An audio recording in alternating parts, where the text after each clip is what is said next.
사람이다 요즘 돈 버는 방식 뭐 이런 이야기가 진짜 많이 나오고 있는 것 같아요. 유튜브부터 책까지 진짜 다양하게 있는데 사실 뭐가 뭔지 잘 모르겠잖아요. 너무 많다 보니까 확 와닿지도 않고, 제가 생각했을 때 뭐가 진짜냐면 사람마다 다 다르다라는 게 맞는 것 같아요. 왜냐면 모두 같은 형태로 성공하는 게 아니잖아요. 제가 사실 이 영상을 왜 찍게 됐냐면 제가 최근에 서점에 가가지고 책을 막 읽게 됐어요.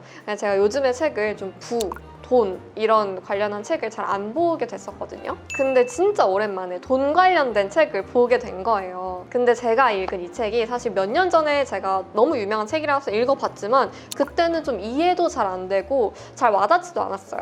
그래서 그 사람의 책을 아예 안 읽고 지냈는데 이번에 그 책을 다시 보니까 이거 다 맞는 말인데? 이런 생각이 드는 되게 신기한 경험을 했거든요. 책을 읽으면서 그런 경험을 했던 게 처음이었어요. 이거 다 맞는 말이야. 이것도 맞는 말이야. 이러면서 책을 넘겼었는데, 그래서 오늘은 그 책에서 정말 제 생각과 비슷하다 하는 그런 내용들이랑 공유하고 싶은 이야기들을 함께 해드리려고 해요. 저의 사례를 섞어서. 일단 부자들과 가난한 사람들의 기본적인 차이에 대해서 알고 넘어가면 좋을 것 같은데, 빈곤층이나 중산층은 좀 부자들이 가진 것들을 소유하고 싶어 하는 것 같아요. 비싼 차를 타고 뭐 초호화 여행을 다니고 뭐 이런 거죠. 그래서 많은 사람들이 진짜 테니스랑 골프는 비싼 취미인데도 불구하고 내 소득 수준에 아직 안 맞지만 취미로 삼는 사람들이 되게 많잖아요. 그런데 그런 것들은 하면서 정작 부자처럼 되는 건 하려고 하지 않는 거예요. 이게 무슨 말인지 잘 모르겠죠. 부자들이 소유한 것에는 과하게 집착을 하지만 부자들이 어떻게 행동하는지에 대해서는 그만큼 집착을 하지 않는 거죠. 그들이 어떤 노력을 했기 때문에 그러한 생활 수준을 유지하고 있는지, 머릿속에 얼마나 많은 고민들을 하면서 살고 있는지, 어떤 행동들을 매일매일 해나가는지, 그들의 화려한 결과나 멋진 생활 수준에 맞는 행동들도 열심히 고민하고 관찰하고 해야 되는데, 사실상 생활 수준만 따라하니까 쳇바퀴 같은 생활만 되게 반복하게 되는 거예요. 내가 가진 돈은 적고 근데 부자들이 소유하고 있는 건 나도 소유를 하고 싶고, 그러다 보면 또 돈을 일개미처럼 막 벌어야 되고, 이런 쳇바퀴 같은 생활이 되는 거죠. 부자들이 돈을 벌기 전에 꼭 거치는 단계가 있대요. 근데 사실 이 부분도 제가 제 책에서 이야기한 내용이긴 한데, 정말 적은 돈으로 살아보는 거예요. 정말 적은 돈으로. 그러면서 내가 어떻게 살고 싶은지를 생각을 해보고 내가 정말 원하는 삶이 어떤 삶인지 생각을 해보는 거예요. 정말 적은 돈으로 살면은 내가 정말 원하는 거에만 선택을 해야 되잖아요. 그러면서 내가 어떤 삶을 원하고 나의 롤모델은 누구고 내가 어떤 삶의 방향성을 지향하는 사람인지를 잘 이해하는 과정이 무조건 필요하다 하더라고요. 이런 게 없는 상태에서, 그러니까 나 자신에 대한 이해가 없는 상태에서 많은 돈을 벌게 되면 저것도 좋아 보인다? 저 삶도 되게 부럽다? 근데 저 사람의 삶도 또 부럽다? 이렇게 부러운 삶의 연속이 되는 거예요. 그러면서 자기 만족이 안 되는 거죠. 보도 셰퍼는 직업에서의 진정한 성공이란 자신이 설계한 대로 사는 거라고 말하더라고요. 그냥 단순히 열심히 일해서 돈을 벌려고 일하는 거는 내가 성공한 삶이랑은 좀 거리가 멀다고 이야기를 해요. 돈보다는 행복이나 성취감 같은 그런 정서적 요소를 찾아야 되는데, 그렇기 때문에 진짜 적은 돈으로 아무것도 없는 상태에서 내가 어떤 거에 행복함을 느끼고 내가 어떤 거에 성취감을 느끼는 사람인지를 한번 확인해 보라는 거예요. 그래서 돈이 없는 사람들은 내가 진정으로 원하는 게 뭔지를 모른대요. 그리고 중산층은 이거는 내가 할 수 있는 일이 아니야 하면서 종종 얻지 못한대요. 그런데 부자가 될 사람들은 어떻게 하면 내가 그거를 얻어낼 수 있을까라는 생각을 한다는 거예요. 그래서 자연스럽게 또 시도에 대한 이야기를 하면 좋겠는데, 새로운 시도에 대처하는 방식이 점점 달라지는 것 같아요. 이거는 저도 느낀 경험이었는데, 이런 이야기 들어보셨죠? 너가 수영을 지금 무서워하는 이유는 너가 수영을 배우지 않았기 때문이야. 이런 이야기.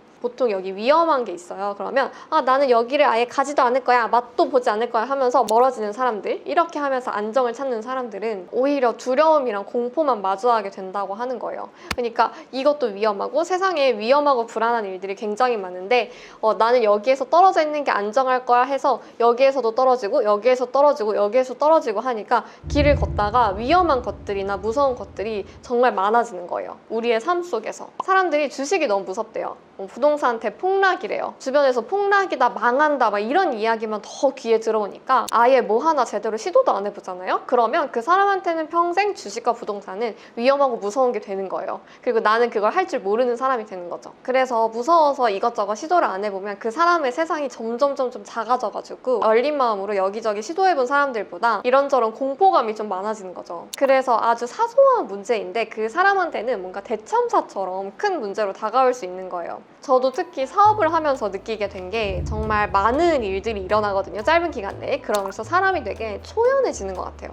내가 점점 초연해지는 방법을 배우는 느낌? 안 좋은 일이 생겼어요. 그러면 막 심장이 막 미친 듯이 터질 것처럼 쿵쾅쿵쾅 거리지 않아요. 그래서 내성이 생긴다고 해야 되나? 아니면 맷집이 커진다고 해야 되나? 두려운 일이나 떨리는 일이 생겨도 그냥 하면 되지, 일단 해보지, 이런 생각이 드는 거예요. 그래서 예전보다 뭔가를 새로운 걸 마주할 때 두렵거나 무섭지가 않더라고요. 제 지인 중에 부동산 투자를 좀 무리하게 해가지고 고생을 하고 있는 분이 있어요. 근데 그분한테 그 지역에 있는 어떤 부동산 사장님이 그랬다는 거예요. 내가 이 지역에서 30년 동안 이 부동산 일을 하고 있어. 근데 너가 지금 한 투자는 실패한 투자가 맞아. 근데 부동산은 한번 제대로 실패해봐야 또 제대로 배워. 당신은 젊은 나이에 실패했기 때문에 그 누구보다 제대로 배우고 성장하게 될 거야 라고 했다는 거예요. 근데 저는 그 문장을 확 듣자마자 온몸에 막 소름이 돋았어요. 너무 맞는 말인 것 같은 거예요. 실제로 제가 그분을 보면은 그분은 아직도 열심히 부동산 공부를 하고 있고 일도 그 누구보다 정말 성실하게 하고 돈도 정말 착실하게 모으고 있거든요. 그래서 우리가 겁이 나는 일 대부분이 도전을 안 해봤기 때문에 겁난다는 사실을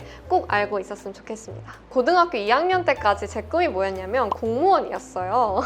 저는 공무원이 되고 싶었답니다. 정말 안정적인 인생을 살고 싶었어요. 그래야 되는 줄 알았거든요. 근데 저는 대기업에 들어갔고 그마저도 3년 뒤에 퇴사를 해버렸죠. 그리고 지금의 삶을 살고 있는데 오히려 매일매일 훨씬 더 열심히 살고 있는 것 같고 두렵지도 않은 거예요. 그리고 어쩌면 내가 안정적으로 생각했던 그 일을 내가 했었더라면 나의 삶을 더 불안정하게 끌어내리는 게 될 수도 있었겠다라는 생각이 들었어요. 왜냐면 사람의 성향이 다 다르고 잘하는 게 다 다른데 무조건 안정적인 게 좋은 거야, 공무원은 좋은 직업이야 라는 그런 인식 때문에 제가 그 목표에 갇혀서 계속 달리고 있었다면 전 더 불행했을 것 같아요. 그리고 무엇보다 여러분, 저는 제가 이런 성향이라는 거를 계속해서 새로운 거에 도전을 해보면서 알았어요. 그러면서 점점 더 확신이 생겼던 것 같아요. 사실 저도 직장에서 퇴사를 한다는 게 굉장히 두려웠거든요. 왜냐면 직장에 있을 때는 매달 그 통장에 꽂히는 그 액수가 있잖아요. 그래서 사람이 나는 250만 원짜리의 인간이야, 나는 250만 원짜리의 역량을 펼칠 수 있는 사람이야 라는 인식이 굉장히 저 스스로한테 강하게 있었어요. 그래서 퇴사를 해도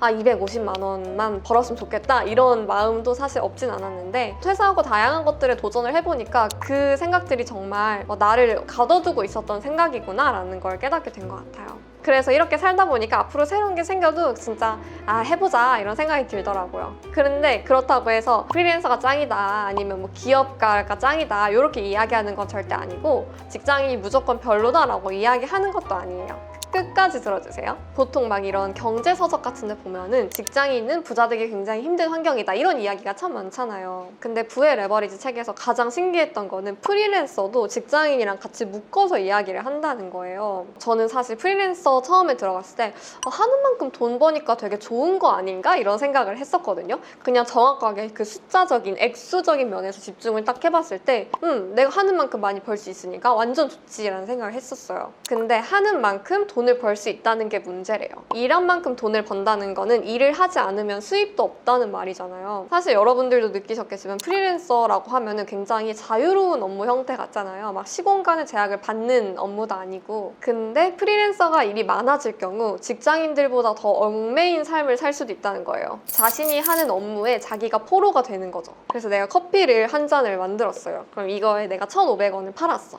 그러면 내가 이 커피를 만든 이 10분의 시간이 1,500원의 가치를 하는 게 아니라 지금 이 행동을 통해서 지금도 1,000원, 1개월 뒤에도 1,000원, 2개월 뒤에도 1,000원 이런 식으로 계속해서 돈이 생길 일을 하라는 거예요. 어떻게 보면 파이프라인을 만들어라 하는 이야기랑 거의 일맥상통하기는 한데 저는 이렇게 스토리텔링 하는 게 굉장히 신선하게 느껴졌어요. 프리랜서로 일을 해요. 근데 일을 해서 정말 큰 건을 따왔어요. 큰 건을 따오면 목돈은 한번 크게 확 들어오겠지만 사실 이게 언제까지 유지될 거라는 보장은 없거든요. 그래서 저는 프리랜서로 일을 하면서 항상 불안했어요. 뭐 예를 들어서 유튜브로 일을 하면서 나중에 회사를 들어가게 될 수도 있으니까 커리어가 될 만한 것들을 계속 만들어냈던 것 같아요. 그러다가 제가 파이프라인을 늘려야겠다라는 그런 열망으로 일을 한 건 아니고 그냥 제가 하고 싶은 일들을 계속해서 해냈던 것 같은데 이런 경험을 한 게 있어요. 제가 지금 또 사업을 하고 있잖아요, 여러분.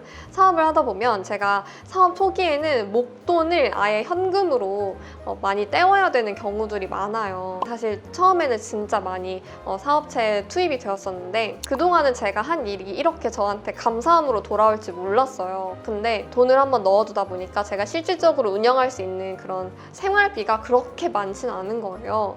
근데 내가 옛날에 찍어뒀던 그 유튜브 영상이 나중에 또 터져가지고 그게 조회수 수익으로 돌아오기도 하고 내가 작년에 열심히 써놨던 그 책이 인세가 돼가지고 책이 팔림에 따라서 지속적으로 나의 인세가 발생해서 내 통장에 들어오고 이런 식으로 제가 저의 기존에 있던 현금들을 다 회사에 넣어도 제 생활비로 살 수 있는 돈들이 조금씩 나오더라고요. 계속해서 큰 돈을 내가 가지고 있을 수 없을 때 그렇게 지속적으로 발생하는 수입이 정말 고맙더라고요. 그리고 제 주변에서도 돈이 많은 분들을 보면은 한 번 노동을 한 것을 바탕으로 그 이후에도 지속적으로 여러 번 돈을 버는 그런 활동들을 하고 있는 것 같아요. 그게 그냥 이렇게 평범하게 보면 모르거든요. 그냥 이 사람이 이렇게 일을 하나 보다 라는 생각을 하고 있는데 그 사람들의 행위들을 정말 면밀하게 뜯어보면은 아, 저렇게 한 번 한 걸로 이 사람은 계속해서 수익을 발생해내고 있구나 라는 게 보여요. 여러분들도 부자들을 볼 때 한 뎁스를 더 들어가가지고 아, 이 사람들은 어떤 걸로 지속적인 부를 일궈내고 있는 걸까? 한번 고민을 해보셨으면 좋겠어요. 그러면 또 많은 것들이 보이더라고요. 그래서 미국에서는 돈을 번다라는 표현을 안 하고 돈을 만든다라는 표현을 쓴다고 해요. 우리의 행동이 단순 돈을 버는 것도 물론 좋지만 어떻게 하면 이 돈을 만들어 나갈 수 있을까 하는 관점에서 고민을 해보면 지금 고민하고 있는 거에 대한 좋은 해답을 얻을 수 있지 않을까 싶습니다. 그리고 그 책이 좋았던 거는 무조건 직장인은 안 돼, 프리랜서는 안 돼 이런 식으로 이야기하는 게 아니라서 좋았어요. 사실 저는 직장인도 충분히 성공할 수 있는 경로가 있다고 생각을 하거든요.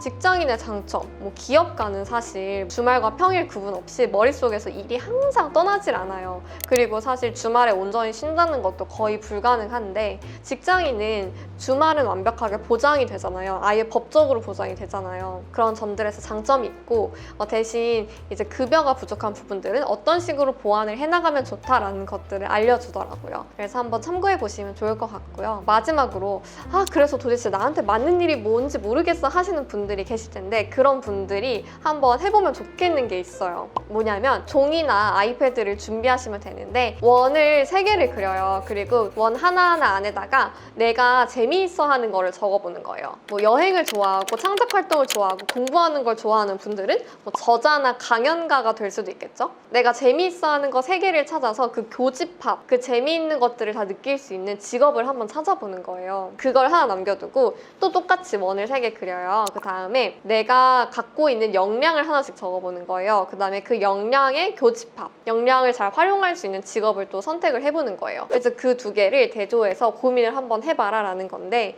사실 저는 이 가치가 되게 중요한 것 같아요. 직업을 하나 설정을 할 때 내가 정말 재미있어 하는 거를 하는 게 진짜 중요한 것 같아요. 사람마다 성공의 기준이 되게 다르겠지만 진짜 직업적인 성공은 내가 재미있어 하는 일을 하면서 돈을 버는 게 아닐까 하는 생각이 드는 거예요. 그래야 오래 유지를 할 수 있더라고요. 그래서 재능과 능력의 공통 분모를 한번 찾아보자. 이게 굉장히 저도 좋았던 개념이었던 것 같아요. 사실 어떻게 보면 되게 뻔한 이야기라고 할 수 있을 것 같아요. 근데 말로 이거를 제가 풀어내는 건 굉장히 심플해요. 근데 이 심플한 것들을 행동으로 옮기면 심플하지 않아요. 행동으로 직접 해보려고 하면 굉장히 많은 용기가 필요한 일들이긴 한데 이 중요하고 간단한 것들을 가끔씩 까먹기도 하니까 지금 제 영상을 통해서 한번 상기를 시켜보셨으면 좋겠습니다. 여러분들도 지금의 삶이 너무 익숙해졌다면 한번 도전하는 삶을 좀 더 적극적으로 해보셨으면 좋겠습니다. 그러면 이번 영상은 여기까지 하도록 하겠습니다. 저희는 다음 영상에서 또 만나요. 감사합니다.